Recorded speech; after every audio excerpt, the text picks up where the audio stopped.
This year, Columbia Water and Light Department will celebrate National Drinking Water Week, May 7th through the 13th, by putting into service the new addition to the water treatment plant near McBain.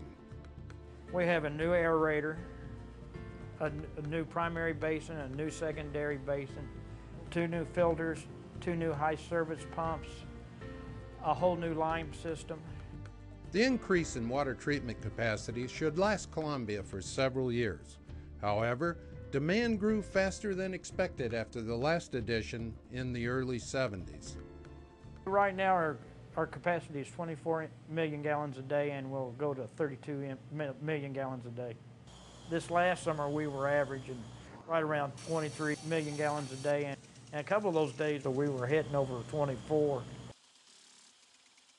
Our water wells draw from an aquifer 100 feet below the Missouri River bottomland. This aquifer stores about 45 billion gallons of water that is constantly replenished by groundwater that is filtered through sand and rock, deposited there when glaciers retreated over 10,000 years ago. This natural filtration gives us clean, high-quality water that is almost unlimited, since we only use about 5 billion gallons a year. The wells pump water from the aquifer to the aerators at the treatment plant. With the aerators, we just add regular air to the water to oxidize iron and release carbon dioxide. The initial water is just really high in iron and calcium, so all we're really doing is removing minerals from the water, and it's really low in bacteria and pesticides and such. Water is pumped to the primary softening basin. We add lime to the primary basins to remove calcium hardness. Our hardness coming in is about 350 milligrams per liter, and we reduce it down to 150. From the primary basin, water is pumped to the secondary basin, where chlorine is added and additional calcium is allowed time to settle out of the water. After leaving the secondary basin, fluoride is added to help prevent tooth decay. Also, a small additional amount of chlorine is added for insurance against harmful bacteria, even though the water coming straight from the aquifer does not have harmful bacteria in it.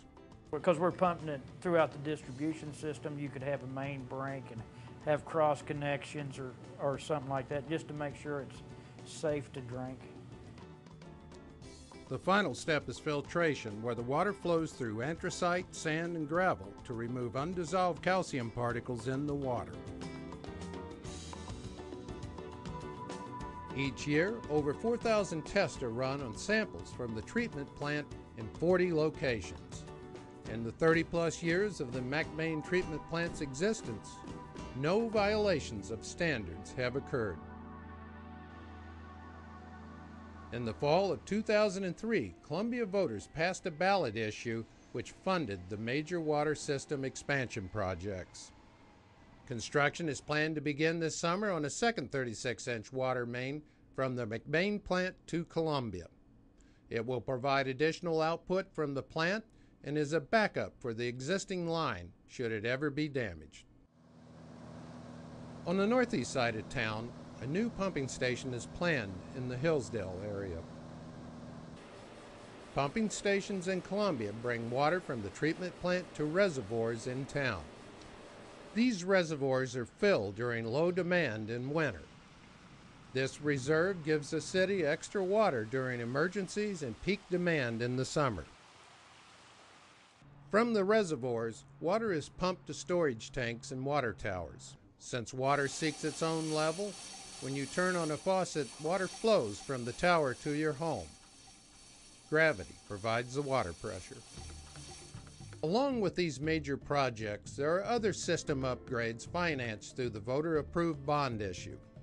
Staff from the engineering division, the water plant, and the distribution system will be working hard to ensure that Columbia's water system remains one of the best in the country.